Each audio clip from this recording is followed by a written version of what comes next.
Maayong adlaw kaninyong tanan.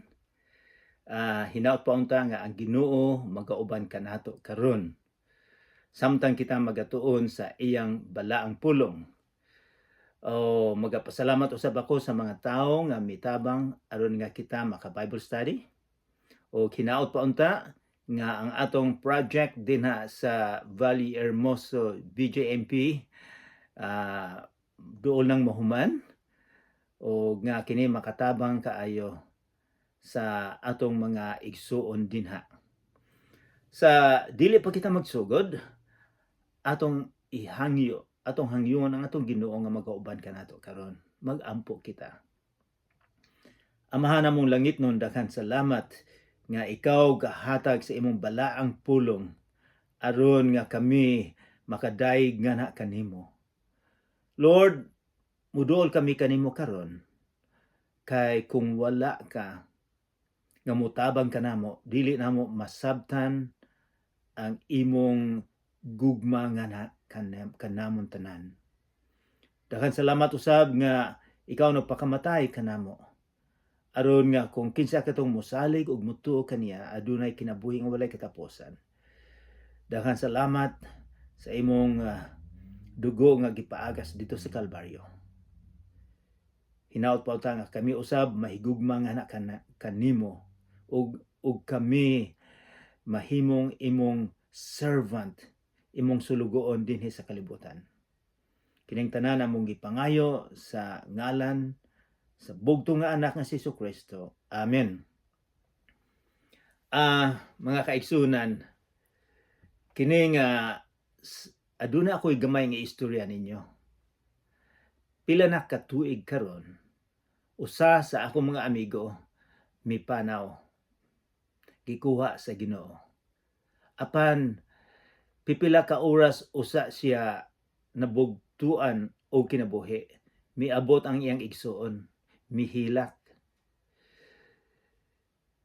Normal man ang muhilak gyud ta.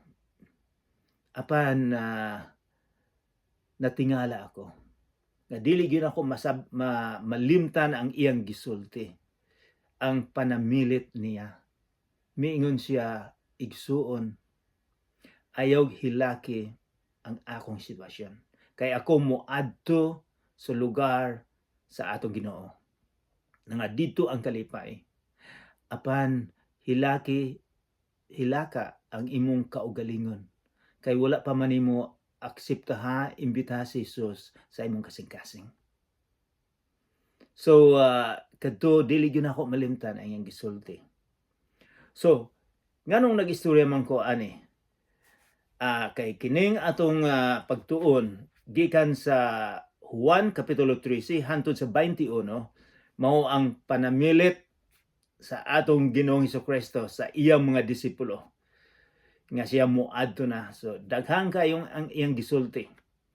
Ikaw siguro, ikaw ako, kung mahibalo kita nga duol nang mamatay, unsa may atong panamilit? Moingon ba ta nga bantay ang akong manok? Or ayuha og padalagan ang akong motorsiklo? Or mingon ka nga higugmaon nimo ang isig ka tawo, higugmaon nimo ang imong mga mahal sa kinabuhi. Wala ako kahibalo kung unsay imong isulti, unsay akong isulti. Apan kining atong tunan karon mao'y panamilit ni Jesus sa iyang mga disipulo. So abrihan nato ang atong Bible sa sinulat ni Juan kapitulo 13. Dili na ito malimtan nga unsa may tuyo nga gisulat ni Juan, unsa may iyang aim nga kita sa ngalan ni Jesucristo, sa iyang ngalan nga kita motuog mosalig, makabaton kita og kinabuhi nga walay katapusan. So mao ginay purpose sa iyang pagsulat ni ining libro. Gisulat niya 60 years after the death of Jesus Christ. So niining kapitulo 13 atong tan-awon ang konteksto aron nga masabtan nato Kristo nganong gisulti man ni Jesus. nganong gahata man siya prinsipyo nga servant leadership prinsipyo sa kung gusto kang mahimong leader, mahimo kang servant, kinahanglan maayo kang nga servant nga sulugoon.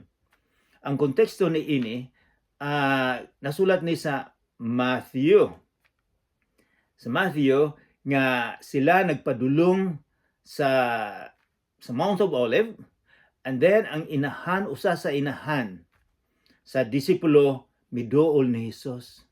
Miingon siya, Jesus, kung tuwa na ka sa imong gingharian, palihog ang akong duha ka anak. Nauntay dako ka imposisyon sa imong gingharian. Mao man ay mga ginikanan, gusto ng anak maayo ang sitwasyon dinhi sa kalibutan. Apan nakadungog man ang ubang mga disipulo, nasuko sila. Nasuko sila nga kinsa man gyud sikat nato dinhi. Murag nagkasumbangi sila, naglali sila. So mao ni situation karon. So basahon nato para makasabot kita nganong nagsulti man si Jesus niini. Abrihan nato ang Bible sa kapitulo 13, sinulat ni Juan. Basahon nato.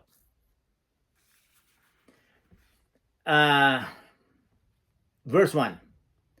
Bisperas kadto sa kasaulugan sa pagsaylo. Nabalo na kita kung unsay pagsaylo.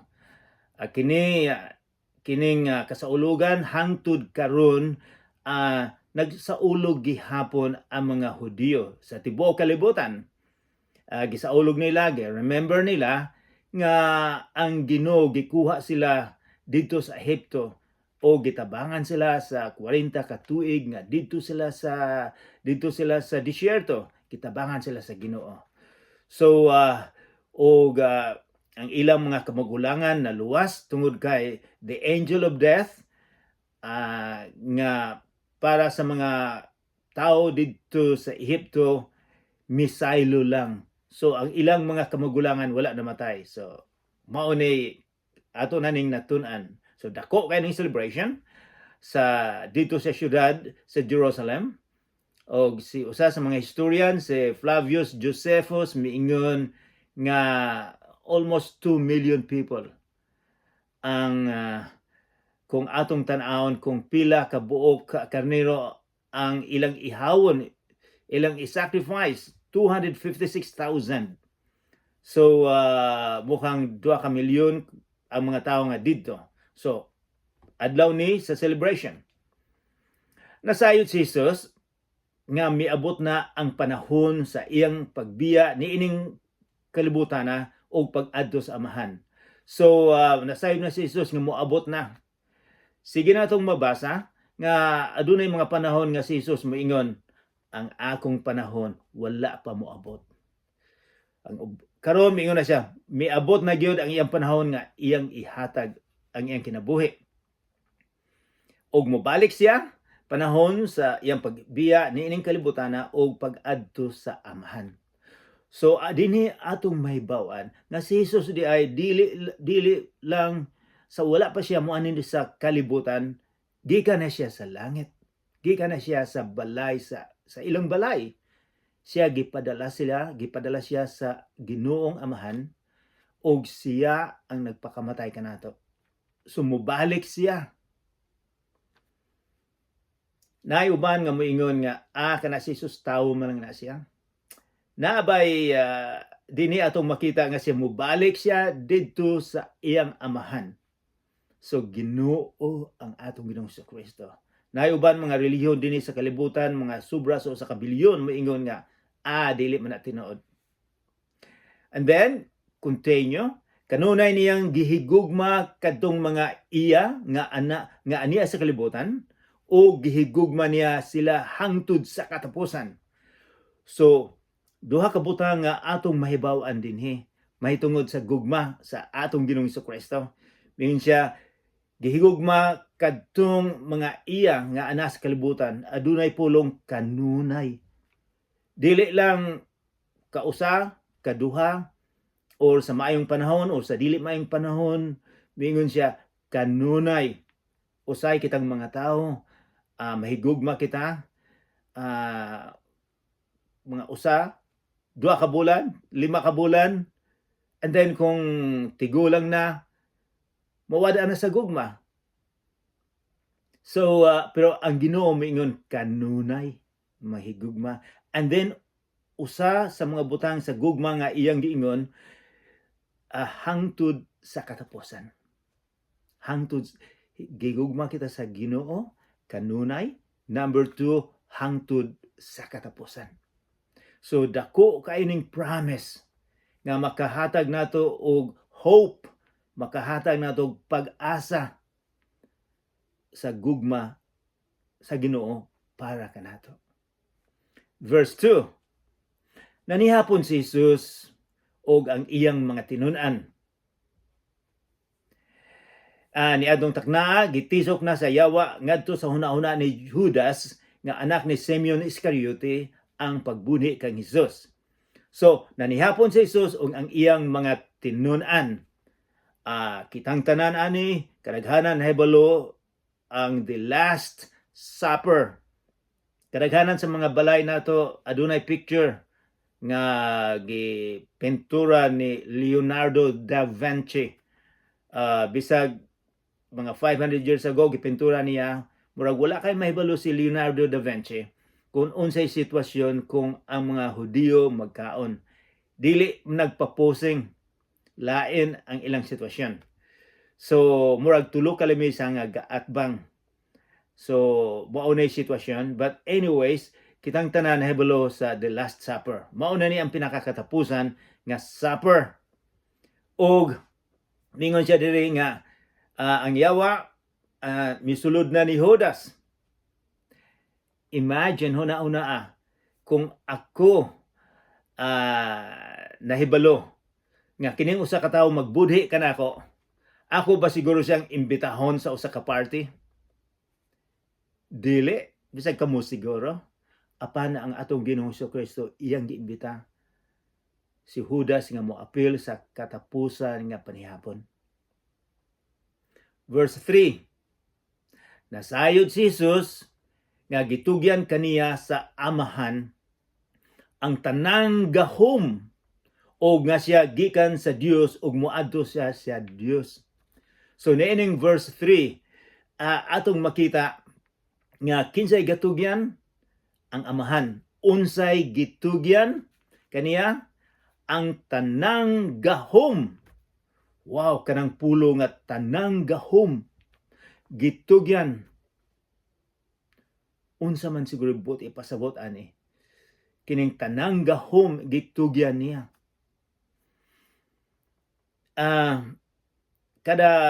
Kadaghanan magtennis ko labi na kung winter time dito sa field house. Dako kay ning gymnasium na track and field, na para exercise, bisikleta, na tennis, na badminton, na basketball, o na special nila mga bugat kay mga butang, mga para sa weightlifting nga magpadako sa muscle. Daghang kay mga lalaki, mga babae nga mag-exercise para mudakog yung ilang muscle. Mulantaw sila sa espeho, tan-aw nila ang ilang lawas, ilang gi-admire ang ilang kaugalingon. Dinay akong kaila, akong gipangutana, unsa may imong gamiton ni anang dako kaayong muscle? Ako nag-exercise gyapon ko, dili kay bugat, apan ang nahitabo ang muscle na ako wala kay mudako, pero ang akong tiyan ang midako. Pero kini mga tawhana akong gipangutana, unsa may imong gamiton sa imong dako kayo nga braso? Insya gusto lang na akong ipakita, gusto lang ko. So kini makapangutana usab kita. Si Jesus gihatagan og gahom, dili gamay nga gahom, tanang gahom. Wow.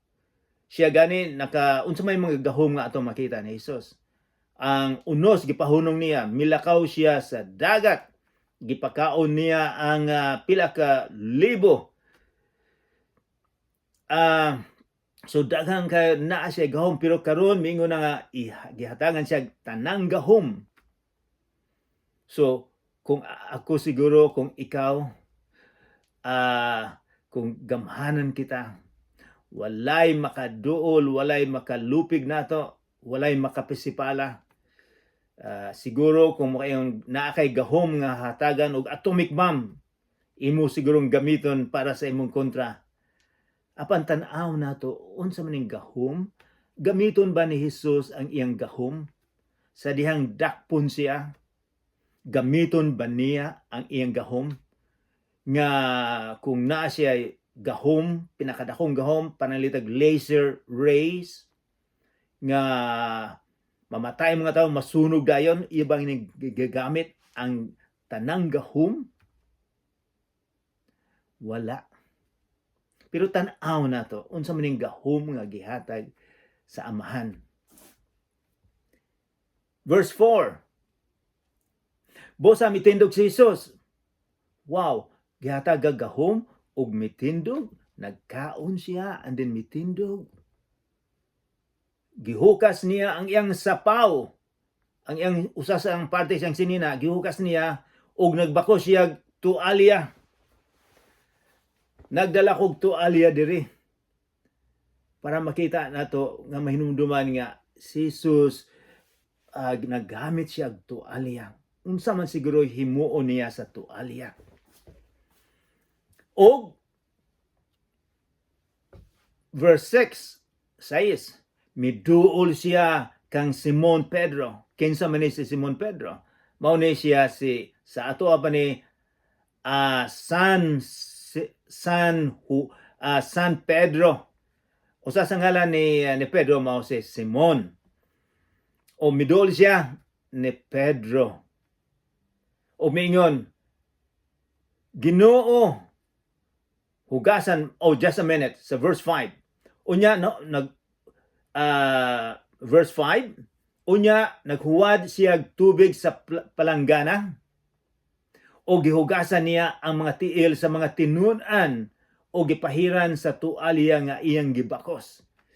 So, mao ba ni power nga iyang nadawat ug iyang gihugasan ang mga tiil. Sa unang panahon, walay semento, walay asfalto dito. Ang mga tiil sa mga tao, hugaw kayo, daghang abog, daghang lapok. So, customary nila, ang kultura nila, nga kung ikaw bisita, ang pinaka-lowest nga servant, pinaka-lowest, maoy muhugas sa tiil. Hugasan ang tiil. O so mao ni gihimo sa atong Ginoong Hesukristo. Imagine, gihatagan siya og power, gahom, and then gigamit niya ang tualya, gilimpyuhan niya. Unsa man ni gihimo ni Jesus nga siya ang pinaka-powerful, apan gihugasan niya ang tiil sa iyang mga disipulo. Unsa man siguro gustong itulo ni Jesus ni ining mga disipulo nga iyang panamilit, naghatag na siya daghang principle aron nga gamito nila sa evangelism, sa pagsabwag sa maayong balita. O para usab ni sa ato, kung ikaw gustong ma-leader, tan-aw nato. And then verse 6, miduol siya kang Simon Pedro. O si Pedro mingon kaniya, Ginoo, hugasan mo ba di ay ang akong tiil? Si Jesus mitubag, dili ka pa karon makasabot sa akong gibuhat, apan makasabot ka ra unya. Si Pedro mingon verse 9, verse 8, dili gayud ako magpahugas nimo sa akong mga tiil. Nag-refuse si Pedro nga hugasan sa atong Ginoong Hesukristo. Unsa man siguro gibati ni Jesus nga kining iyang disipulo mukhang leader, dili man magpahugas. Apan si Jesus mitubag, kung dili ko hugasan ang imong mga tiil, wala kay labot kanako. Wow, kusog-kusog. Murag very strong ang gisulti ni Jesus sa iya. Wala kay labot kanako kung dili ka magpahugas. Verse 9, si Simon Pedro mitubag, kung mao kana, Ginoo, dili kay ang mga tiil ko lamang ang imong hugasan, ang hugasi, kundili hasta usab ang akong ulo og mga kamot. Unsa man siguro na nasabtan ni Pedro. Verse 10, apan si Jesus miingon, ang nakaligo hinlo na ug dili kinahanglan nga manghugas pa. Gawas sa iyang mga tiil, kamong tanan hinlo na, gawas sa usa kaninyo. Unsa may buti pa sa bot ni Jesus nga kamong tanan nahugasan na. Kitang tanan, kung kinsa kadtong mosalig, motuo, mosandig, lean on, kaptan ang Ginoo, motuo kita nga si Jesus makapalimpyo sa atong sala, malimpyuhan natin kita sa atong sala. Apan, bisan pa nalimpyuhan kita, ikaw ako nahibalo nga makasala gihapon kita. So mingon si Jesus, limpyuhan. Kung muduol ka kanako, akong limpyuhan. Dili na kita magpaabot sa Domingo nga kita magpalimpyo sa atong sala. Kada oras, bisag unsang oras sa muduol kita ni Jesus kung kita nagkasala. Verse 11, nasayod ang daan si Jesus, kinsa ang magbudhi kaniya. Busa miingon siya, kamong tanan hinlo na gawas sa usa kaninyo. Gihatagan siya og power, gihatagan siya gahom sa amahan. Gamiton ba niya ni? Kung ikaw ako siguro, kung gamhanan kita, naay usa ka tawo nga gibudhian kita, unsa may imong himuon? Imo bang himuon ang imong power? Power nga malanay siya? Kadaghanan siguro nato gamiton ang atong power, ang atong gahom. Bisan karon sa kalibutan, daghang naay mga nasyon, adunay mga leader na gamhanan. Putin or Putin, gamhanan, gusto na yung kuwang usa ka nasyon, bisag daghang patay. Ang China, kagamay natong nasyon, gustong kuhaon, tungod kay naa siya'y power. Naay mga tao nga kung naay power, gamiton gina. Apan ang atong Ginoong Hesukristo, wala niya gigamit. Hinunua, nahimo siyang servant, nahimo siyang sulugoon. And then verse 12, human niya hugasi ang ilang mga tiil.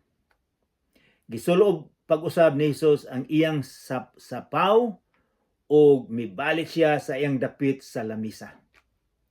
Unya nangutana siya, nakasabot ba kamo sa akong gibuhat kaninyo? Gipangutana niya ang tanan. Sa gihugasan ko kamo, akong gilimpyuhan ang inyong tiil, akong gipamala, nakasabot ba mo og unsay bot ipasabot sa iyang gihimo? Verse 13, kamo nagtawag ka nako magtutudlo. O Ginoo, o husdo ka na, kay mauman ka na ako. Siya, ako Ginoo, ako magtutudlo. Kung ako nga inyong Ginoo, o magtutudlo, naghugas sa inyong mga tiil, kinahanglan nga maghinog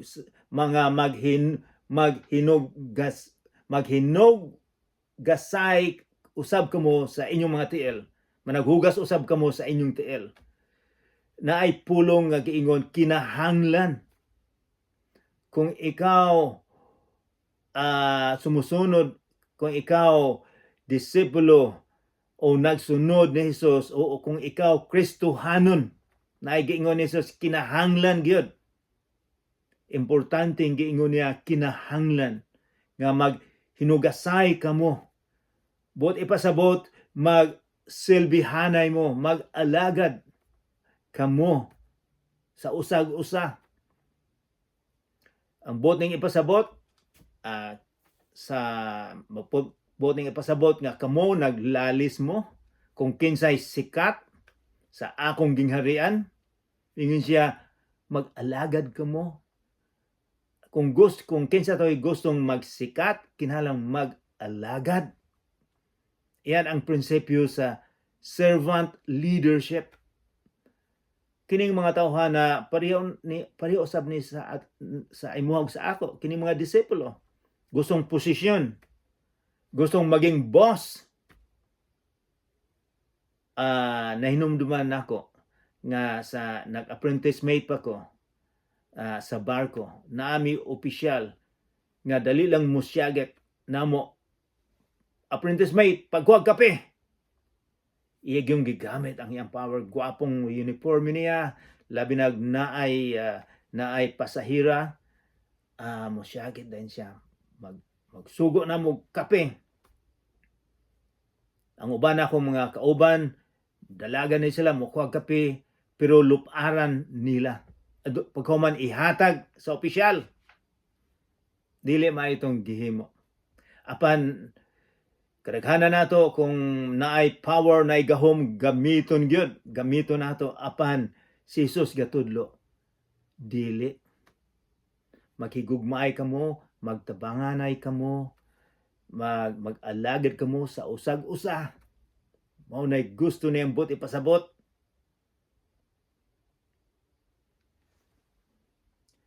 And then ingon siya, kamo nagtawa, verse 14, kung ako ang inyong Ginoo og magtutulo naghugas sa inyong mga tiil, kinahanglan nga maghinugasay usab kamo sa inyong mga tiil. Dili lang bot ipasabot nga tiil maghugas, kundi mag-alagad kamo, magtabanganay kayo. Kamo mag-antos kamo, kung unsay problema magtabanganay kamong tanan. 15, naghatag ako kaninyo panag-inan, aron inyong buhaton ang gibuhat ko kaninyo. So panag-inan, so object lesson ang gibuhat sa atong Ginoong Hesukristo. Siya iyang gitudluan siya. Wala lang siya moingon nga kamo magtabanganay kamo. Kamo mag-antos mo. Wala iyang gipakita nga bisag aduna siya power, aduna siya gahom nga gihatag sa amahan nga Ginoo. Wala ta mahibalo unsa kadako ning gahom. Apan nahibalo kita nga sa pulong lang sa amahan o sa pulong ni Hesukristo sa atong Ginoo, ang kalibutan nahimo. Sa pulong lang na. So wala ta kahibalo unsa kadako ng gahom. Apan unsa may gibuhat sa atong Ginoong Hesukristo. Siya ang pinakagamhanan, apan siya nagpaubos. Karon